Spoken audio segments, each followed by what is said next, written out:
Fled Stanley and the bees. Fled Stanley and the bees. Stanley Lambchop lived with his mother, his father, and his little brother Arthur. Stanley was 4 feet tall, about a foot wide, and half an inch thick. He had been flat ever since a bulletin board fell on him. Being flat didn't stop Stanley from eating just as much as a regularly shaped boy. "Are the honey buns done?" he asked one summer afternoon. "Not yet," said Mrs. Lambchop. "I don't know why I'm baking. It's too hot today." "We'll cool you off," said Mr. Lambchop. "Boys, let's do the fan." Stanley flung himself on the floor. Arthur folded him up like an accordion. Then Mr. Lambchop grabbed Stanley by the ankles and flapped him back and forth. Whoosh! "Much better," said Mrs. Lambchop. "Run outside and play, boys. I'll let you know when the buns are ready." "Let's go," said Stanley. "We can use our new sleepy slide." Stanley loved the sleepy slide. He always slid faster and further than anyone else. Outside, Stanley and Arthur spotted Tom and Sam from down the street. "Want a slide?" called Arthur. "Sure," said Tom. "Let's play tag," said Sam after a while. "Okay," said Stanley. "You're it." Stanley loved tag too. He could bend and twist so he was almost impossible to catch. "How about hide and seek?" Tom suggested next. That was Stanley's favorite game of all. He fit into the best hiding places. "This is perfect," Stanley thought, curling up inside a tire swing. "No one will ever find me." Then he heard a sound. "Eek!" someone cried. Stanley leaned out of the swing. "Find you," said Arthur. "No, you didn't," said Stanley. "Don't you hear that sound?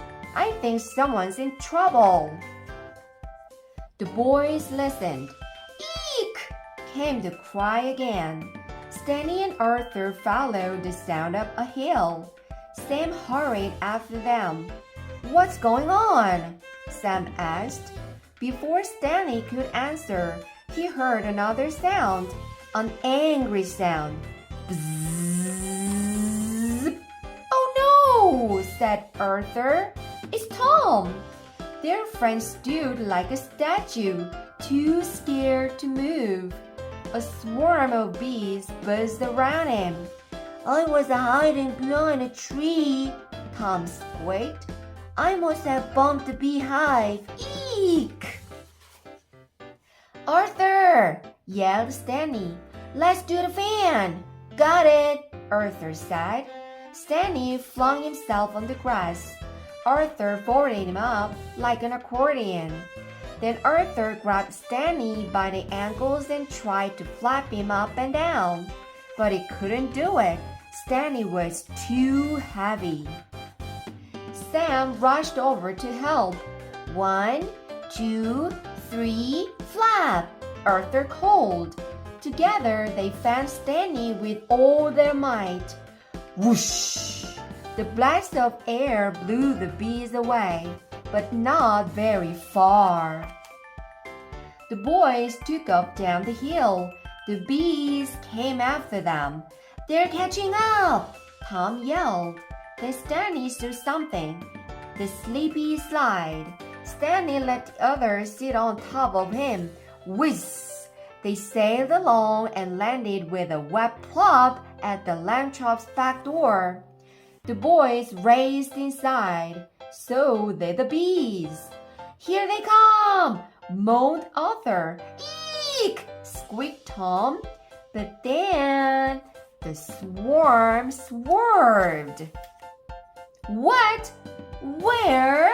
began Stanley. Then he gasped. "The honey buns!" Sure enough, the sweet sticky buns were covered in sweet sticky bees.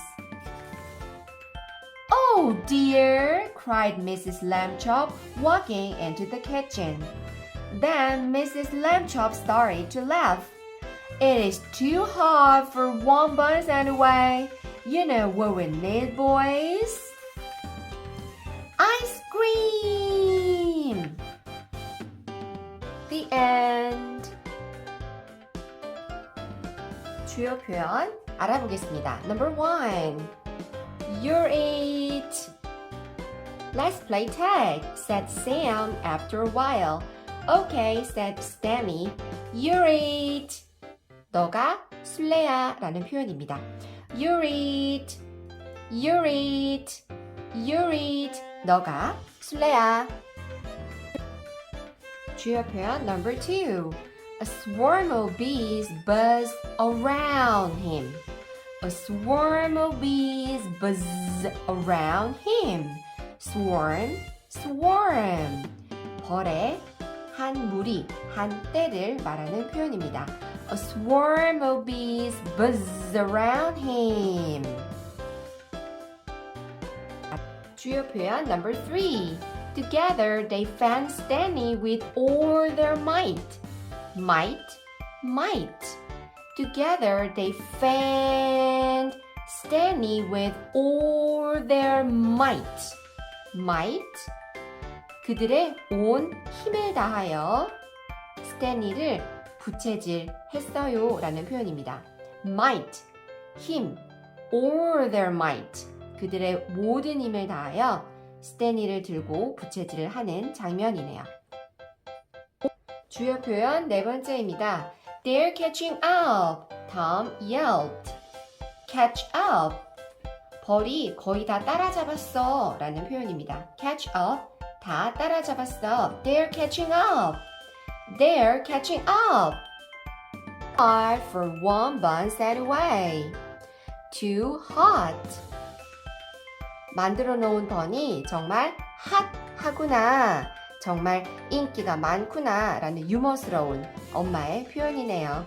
It's too hot for one bun anyway. 주요 표현 끝.